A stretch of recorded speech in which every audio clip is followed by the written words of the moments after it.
Greetings, YouTube. There's a new movie being released called Outrage, and it deals with outing closeted gay politicians that vote for anti-gay legislation. Now, if a gay politician never voted against his community, his private life would remain private, because he's never brought his sexuality up as a form of policy. But if a straight politician, or a gay politician, starts voting anti-gay legislation against same-sex marriage, or against the research into AIDS, or any other form of discrimination or bigotry against the gay community, then they have brought up their or someone else's sexuality into the political discussion, and it becomes fair game. Particularly if the person is a closeted, self-loathing homosexual, and they're voting against their own best interests because they don't want anyone to know who and what they are. That kind of psychological twisted nature is not good for people. There's nothing wrong with being gay. Nothing at all. And gay should never be considered a swear word. It should never be considered something that labels you in a negative light. The fact that some people perceive it as such is their problem.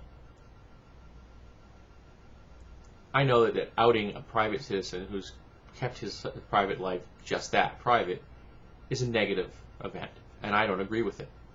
But as soon as you step into the public arena, as soon as you start voting against a demographic, against some group in America, don't be surprised when they call you on it if you are a member of that group.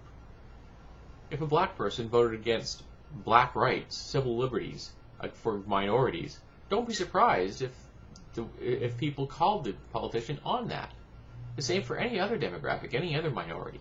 If they vote against their own membership, the people they belong to, the people that they, in some level, should be supporting or at least be neutral on, then I don't have a problem with outing that individual.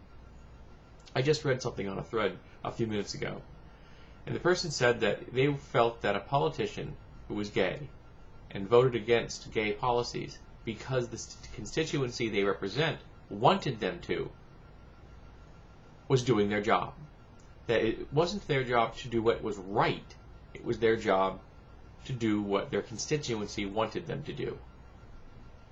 Politicians, like every other human, are not automatons.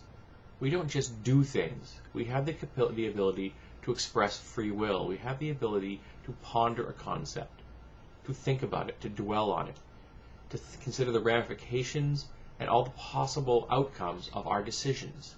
At least you should be doing that if you're someone older than 3. So if a gay politician decides to vote anti-gay to hide who they are, that's bad. But if they decide to vote anti-gay because the people they represent are bigots, that is also bad. Why would you want to represent a group of people who are bigots? Because that's what you'd be doing in that case. So in that case, it is about doing what's right.